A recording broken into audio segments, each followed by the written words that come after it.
बहुत बहुत शुक्रिया, आपने मुझे मौका दिया। गौरव मंत्री गाరు అధ్యక్ష, ఈ క్వశ్చన్ పెట్టి రాజకీయం చేయాలనే తపన బాగా కమలాకర్ గారికి కనపడ్డది సార్. వాస్తవానికి నేను మాట్లాడిన దాంట్లో ఏదో తప్పు ఉందని మాట్లాడిండు. చదువుకునే విద్యార్థుల సంఖ్య చెప్పడం జరిగింది. 1913 మంది చదువుతున్నారని చెప్పడం జరిగింది. మరి అందులో ఏం తప్పు ఉందో నాకు అర్థం కాలే. ఒకసారి మీ దృష్టికి తీసుకురావాలని కోరుతా ఉన్నాం అధ్యక్ష.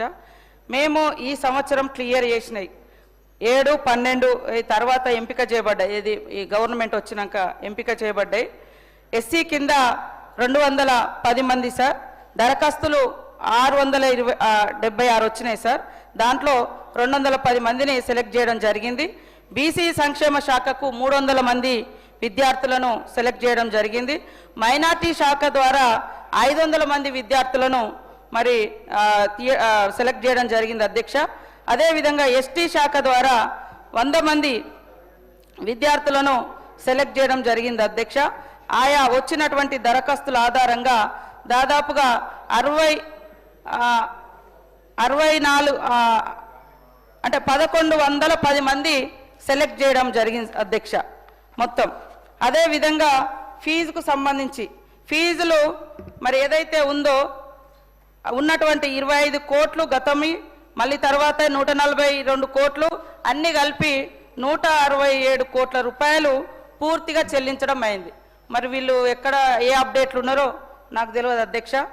అదేవిధంగా పోస్ట్ మెట్రిక్ స్కాలర్షిప్స్ కూడా మరి ఏదైతే 23 వరకు కాంగ్రెస్ ప్రభుత్వం వచ్చే నాటికి రాష్ట్రంలో 4332 కోట్లు బకాయి ఉంటే మరి ఆ బకాయిలను తర్వాత బకాయిలు కూడా ఈ 1108 మాత్రమే ఉన్నాయి అధ్యక్ష.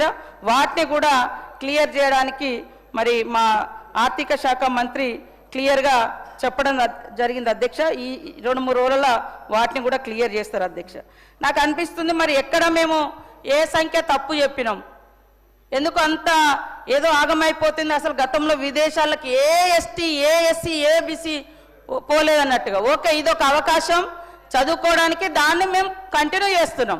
ఎత్తేస్తే మీరు నెత్తినోరు కొట్టుకోవాలి, కానీ మేము ఎత్తేయలే కదా ఆ పథకాన్ని. చూసుకోండి మీరు మీరు వెబ్సైట్లో చూసుకోండి, మీరు వెబ్సైట్లలో చూసుకోలేదు. మరి కమలాకర్ లాగానో ఇంకో పెద్దల లెక్క మేము ప్రైవేట్ స్కూళ్ళ నుంచి వచ్చిన కాదు సార్. మాకు సూటిగా గవర్నమెంట్ స్కూళ్ళలో చదివినాం, గవర్నమెంట్ హాస్టల్స్లో వచ్చినాం. సుత్తి లేకుండా సూటిగా మాట్లాడుతాం. తప్పైతే తప్పని ఒప్పుకుంటాం, ఒప్పైతే ఒప్పని మొప్పుకుంటాం. కానీ ఆయన లెక్క మరి తప్పు మాట్లాడుతుందని ఏం తప్పు మాట్లాడినా నేను చెప్పండి అధ్యక్ష. ఇంతమంది చదువుతున్నారు, ఇన్ని వాయిదాలుగా చెల్లిస్తున్నాము.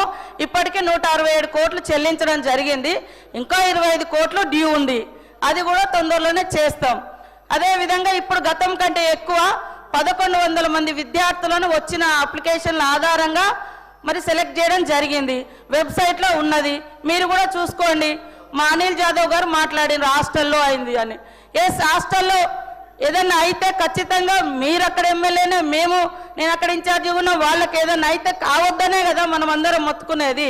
ఎవరైనా ఇప్పటికి కూడా ఈ వేదిక ద్వారా కావాలని కానీ నెగ్లిజెన్స్ ద్వారా కానీ పిల్లలకు హాని చేస్తే ఖచ్చితంగా కఠినమైనటువంటి చర్యలు తీసుకోబడుతుందని ఆయా వార్డెన్లకు ఉద్యోగులకు అక్కడ బాధ్యత తీసుకున్నటువంటి ప్రిన్సిపల్స్కి అందరికి కూడా హెచ్చరిక చేస్తూ ఉన్నాము. కాబట్టి విద్యార్థులకు అంబేద్కర్ ఓవర్సీస్ స్కాలర్షిప్ ఏదైతే ఉందో తొందరగా ఈ సెలక్షన్ అయింది. ఇప్పుడు తొందరలోనే వాళ్ళందరికీ కూడా ఈ యొక్క ఫలాలు అందుతాయి. 167 కోట్లు రిలీజ్ చేసినాం, పెండింగ్ లేదు. మీ ప్రభుత్వాలలోనే పెండింగ్ పెట్టిపోయారు అన్నీ, కానీ మేము క్లియర్ చేసుకుంటూ వస్తున్నాం. ఇది ముచ్చట.